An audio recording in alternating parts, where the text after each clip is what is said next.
And joining us now from Houston as well is Wayne Slater. He's the senior political correspondent for the Dallas Morning News. Wayne, good morning to you. Thanks for being with us. Good morning.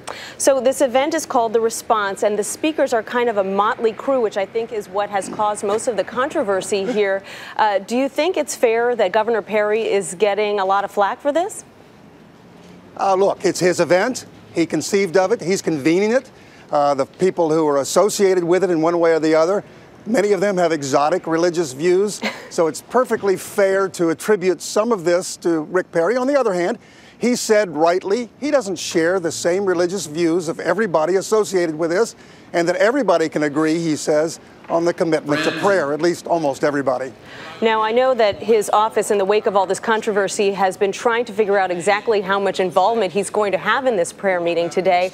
Could it be that we hardly hear from him at all? Almost hardly hear from him. The original plan, as I understand it, was that Governor Perry was going to have a much bigger role in this event. I think there were concerns that it would look like a political prop, that he was using religion for a political reason. He's expected to announce for president probably in about 2 weeks. But as you said, all this controversy over some of the exotic positions, the unorthodox and out of the mainstream position of these associates, means that Perry will likely take the stage about 11:20, 11:30 today. We'll say briefly a few things, have a prayer, read a scripture, and that's it.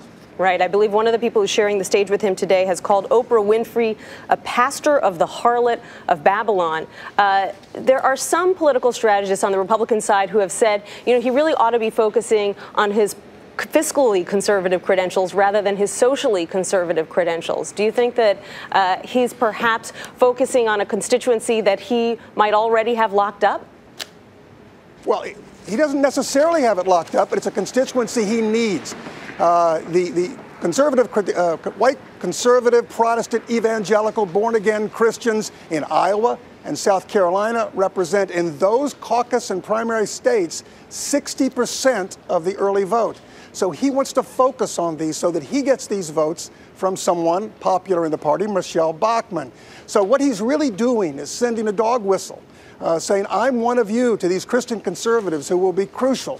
Then he believes he can focus on the economic issues, and that's what this race is going to be about. Ultimately, the economy. He'll talk about that in the primary, but if he becomes the nominee, that's exactly what he'll focus on in the general. Got it. All right. Wayne Slater of the Dallas Morning News, thanks so much for joining us. Great to be with you, Nancy. And now.